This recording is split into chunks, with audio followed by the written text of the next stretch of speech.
Hello friends, आप सभी का हमारे YouTube channel science special class में हार्दिक स्वागत है। दोस्तों, आज हम बात करेंगे दिस की, दैट की, दीज की और दोज की। साथ ही हम सीखेंगे कि दिस और इट में क्या डिफरेंस है, क्योंकि दिस का मतलब यह होता है और इट का मतलब भी यह होता है। और लास्ट में हम सीखेंगे कि दोज और दे में क्या डिफरेंस है, क्योंकि दोज का मतलब होता है वे और दे का मतलब भी होता है वे। फ्रेंड्स, जैसा कि मैंने पहली क्लास में आप लोगों को बताया था कि हमें इंग्लिश एक छोटे बच्चे की तरह सीखनी है। एक छोटा बच्चा शुरुआत में छोटे छोटे वर्ड्स सीखता है, ठीक इसी प्रकार हमें भी इंग्लिश के छोटे छोटे वर्ड्स सीखने हैं।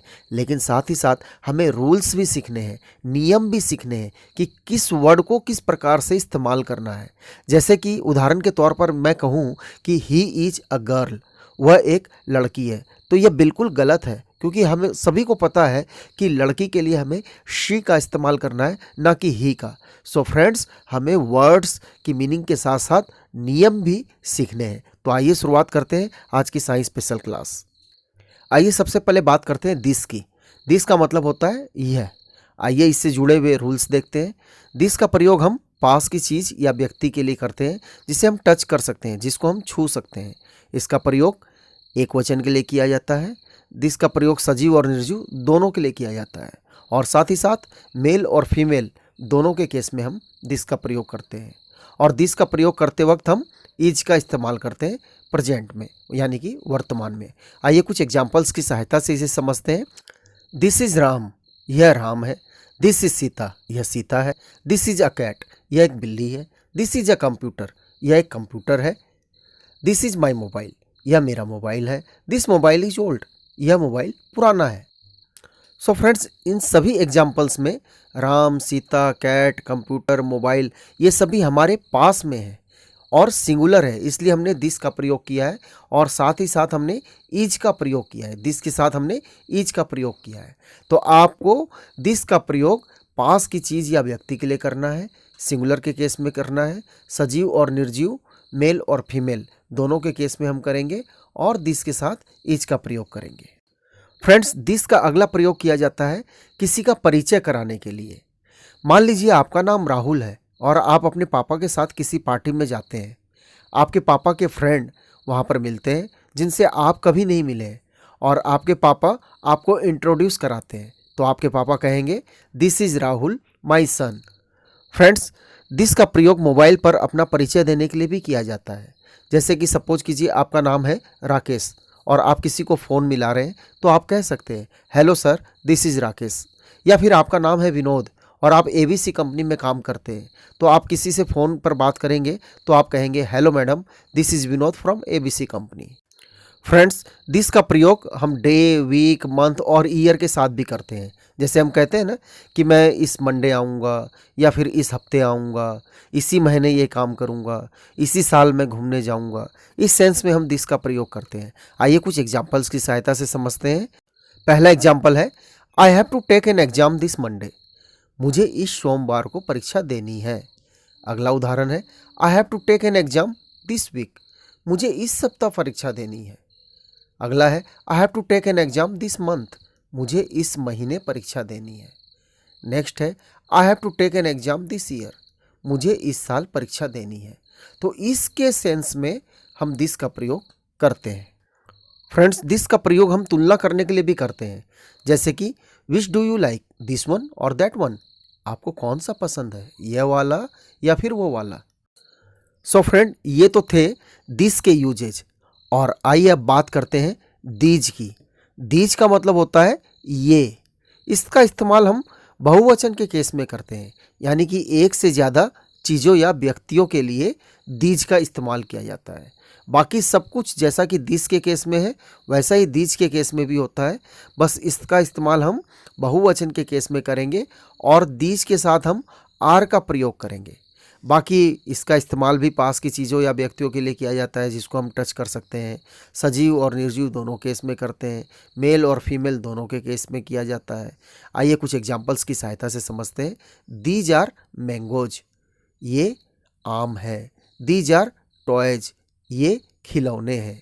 मतलब सारे टॉयज आपके आस पास ये जिनको आप टच कर सकते हैं, लेकिन एक से ज़्यादा खिलौने हैं, इसलिए आप कह रहे हैं दीज आर टॉयज। अगला एग्जाम्पल है दीज आर डॉग्स, मतलब कि आपके पास एक से ज़्यादा कुत्ते हैं और पास में ही खड़े हैं जिनको आप टच कर सकते हैं। नेक्स्ट है दीज आर माई फ्रेंड्स, यह मेरे दोस्त हैं। तो फ्रेंड्स दिस और दीज में मेन डिफरेंस जो है वो सिंगुलर और प्लूरल का ही है। दिस का प्रयोग हम सिंगुलर के केस में करते हैं और दीज का प्रयोग हम प्लूरल के केस में करते हैं। बाकी दोनों का प्रयोग हम पास की चीज़ों या व्यक्तियों के लिए किया जाता है। फ्रेंड्स दीज का प्रयोग इन दिनों या आजकल के सेंस में भी किया जाता है। आइए एग्जाम्पल की सहायता से इसे अच्छी तरह समझते हैं। जैसे कि what are you doing these days, तुम आजकल क्या कर रहे हो। यहाँ दीज का मतलब है आजकल। अगला एग्जाम्पल है prices are going up these days, कीमतें इन दिनों बढ़ रही है। जैसे कि पेट्रोल की प्राइस बढ़ रही है, डीजल की प्राइस बढ़ रही है, तो हम कह सकते हैं prices are going up these days, कीमतें इन दिनों बढ़ रही है। तो फ्रेंड्स दीज का प्रयोग हम आजकल या इन दिनों के सेंस में भी हम करते हैं। आइए अब देखते हैं दैट का प्रयोग। दैट का मतलब होता है वह। आइए अब दैट से जुड़े हुए नियम को देखते हैं। दैट का प्रयोग दूर की चीज़ या व्यक्ति के लिए किया जाता है जिसे हम टच नहीं कर सकते, यानी कि वह चीज़ या व्यक्ति हमसे कुछ दूरी पर है। और इसका प्रयोग हम एक वचन के केस में करते हैं, जैसा कि दिस का प्रयोग एक वचन में किया जाता है, लेकिन दिस का प्रयोग पास की चीज़ के लिए करते हैं और दैट का प्रयोग हम दूर की चीज़ या व्यक्ति के लिए करते हैं। दैट का प्रयोग भी सजीव, निर्जीव, मेल, फीमेल सबके केस में किया जाता है और वर्तमान में हम दैट के साथ इज का प्रयोग करते हैं। आइए कुछ उदाहरण देखते हैं। दैट इज मोहन, वह मोहन है, मतलब मोहन आपसे थोड़ी दूरी पर है। अगला उदाहरण है दैट इज अ सन, वह एक सूरज है। नेक्स्ट है हु इज़ दैट, वह कौन है। मान लीजिए कि आपके घर के सामने रोड के उस पार कोई खड़ा है और आप अपने घर के किसी फैमिली मेम्बर से पूछ रहे हैं कि वह कौन है, आप जानते हैं क्या वह कौन है, तो आप कहेंगे हु इज़ दैट। अगला एग्जाम्पल है that is a nice shirt, वह एक अच्छी शर्ट है। सपोज कीजिए आप कपड़े के शोरूम के बाहर खड़े हैं और शोरूम के अंदर एक शर्ट टंगी हुई है जो कि बहुत प्यारी है, तो आप कह सकते हैं that is a nice shirt. Friends that का अगला प्रयोग किया जाता है जो के सेंस में। सपोज कीजिए आपने ऑनलाइन कोई सामान खरीदा है और बीते हुए कल में वह पार्सल आया है, तो आप अपनी मम्मी से पूछ सकते हैं where is the parcel that came yesterday, parcel कहाँ है जो कल आया था। तो यहाँ पर दैट का मतलब है जो, यहाँ पर दैट का मतलब वह नहीं है, यहाँ पर दैट का मतलब निकल कर आता है जो। सो फ्रेंड्स दैट का प्रयोग हम जो के सेंस में भी करते हैं। आइए बात करते हैं दोज की। दोज का मतलब होता है वे। फ्रेंड्स दोज का प्रयोग हम दूर की चीज़ों या व्यक्तियों के लिए हम करते हैं जिसको हम टच नहीं कर सकते, ठीक है, लेकिन इसका प्रयोग हम बहुवचन के केस में करते हैं, यानी कि दो या दो से अधिक चीज़ों या व्यक्तियों के लिए हम दोज का प्रयोग करेंगे।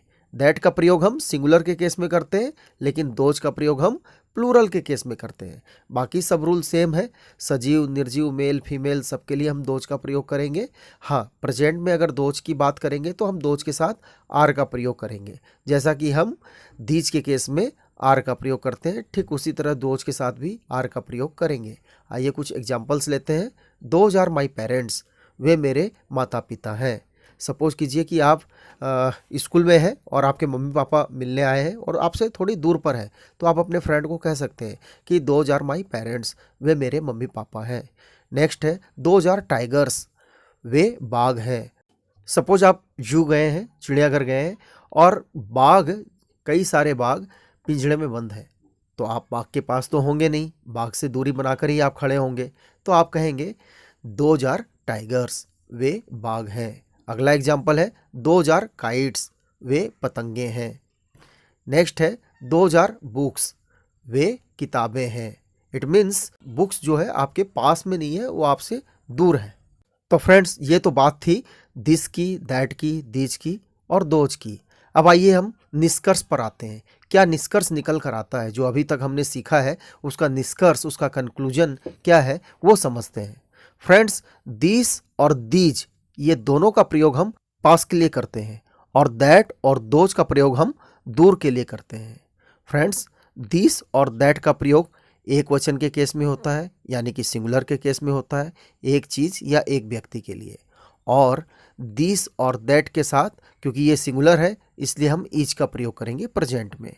जबकि दीज और दोज का प्रयोग हम बहुवचन के केस में करेंगे, यानी कि दो या दो से अधिक चीज़ों या फिर व्यक्तियों के लिए हम दीज या दोज का प्रयोग करेंगे। अब चूंकि ये बहुवचन है इसलिए इनके साथ हम आर का प्रयोग करेंगे प्रेजेंट में, वर्तमान में। और साथ ही साथ इन सभी का यानी कि दीज, दैट, दीज, दोज सभी का प्रयोग हम सजीव के केस में, निर्जीव के केस में, मेल के केस में, फीमेल के केस में, सभी के केस में हम इनका प्रयोग करेंगे। फ्रेंड्स आइए अब सीखते हैं दिस और इट में क्या डिफरेंस है, क्या अंतर है। फ्रेंड्स दिस का प्रयोग हम जब किसी चीज़ की ओर इशारा करते हैं तब हम दिस का प्रयोग करते हैं। इशारा हम हाथ से भी कर सकते हैं और आंखों से भी कर सकते हैं। जैसे कि एग्जाम्पल के तौर पर हम कह सकते हैं दिस इज़ माई लैपटॉप, यह मेरा लैपटॉप है। मान लीजिए अब हम लैपटॉप के बारे में और कुछ भी बताना चाहते हैं। पहली बार तो हमने बता दिया कि दिस इज़ माई लैपटॉप, यह मेरा लैपटॉप है, लेकिन हम लैपटॉप की और भी क्वालिटीज़, फीचर्स को बताना चाहते हैं तो नेक्स्ट टाइम हम दिस नहीं कहेंगे, नेक्स्ट टाइम हम इट कहेंगे। जैसे कि it is very expensive, it is brand new, I like it very much. तो फ्रेंड्स पहली बार इशारे से जब भी हम किसी चीज़ की बात करेंगे तो हम दिस से शुरुआत करेंगे, लेकिन उसके बाद बार बार हम इट का प्रयोग करेंगे, बार बार दिस का प्रयोग हम नहीं करेंगे। फ्रेंड्स अगला डिफरेंस है, दिस के केस में हम सजीव और निर्जीव दोनों की बातें करते हैं, लेकिन इट के केस में हम सिर्फ निर्जीव की बात करते हैं, एनिमल की बात करते हैं यानी कि जानवर की बात, और छोटे बच्चे की बात जिसका जेंडर हमें पता नहीं है। लेकिन किसी बड़े व्यक्ति की बात हम इट से नहीं करेंगे।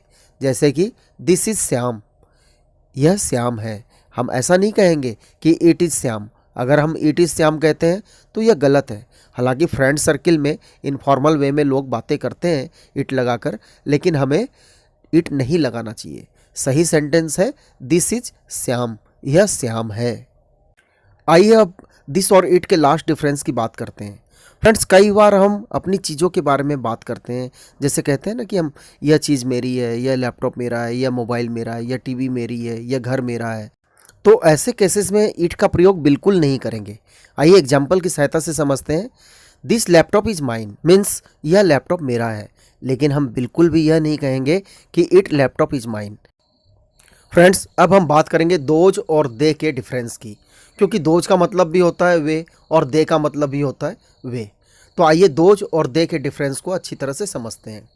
फ्रेंड्स जब भी किसी वस्तु की बात हम करते हैं पहली बार, वस्तु या व्यक्ति की पहली बार बात करते हैं, वो भी इशारा करते हुए, तो हम दोज का ही प्रयोग करेंगे, दे का प्रयोग नहीं करेंगे। सपोज आप बस स्टैंड के सामने खड़े हैं और आप कह रहे हैं कि 2000 बसेस, वे बसें हैं। तो आप इशारा करते हुए बात कर रहे हैं। आप इशारा कर सकते हैं बसों की ओर देखकर, हाथों से या आंखों से इशारा कर सकते हैं। तो इस केस में आप दे नहीं कहेंगे, दे आर बसेस नहीं कहेंगे, आप कहेंगे 2000 बसेस। लेकिन अब बस के बारे में और कुछ भी आपको बताना है तो फिर दे का प्रयोग करना होगा। पहली बार आप दोज कहेंगे और उसके बाद बार बार आप दे का प्रयोग करेंगे। जैसे कि 2000 buses, they are big in size, they are run by diesel. Means वे बसें हैं, वे बड़ी साइज़ की हैं, वे डीजल से चलती हैं। लेकिन फ्रेंड्स यदि आप चीज़ों या व्यक्तियों की ओर इशारा नहीं कर सकते तो आप दोज का प्रयोग नहीं करेंगे, दे का प्रयोग करेंगे।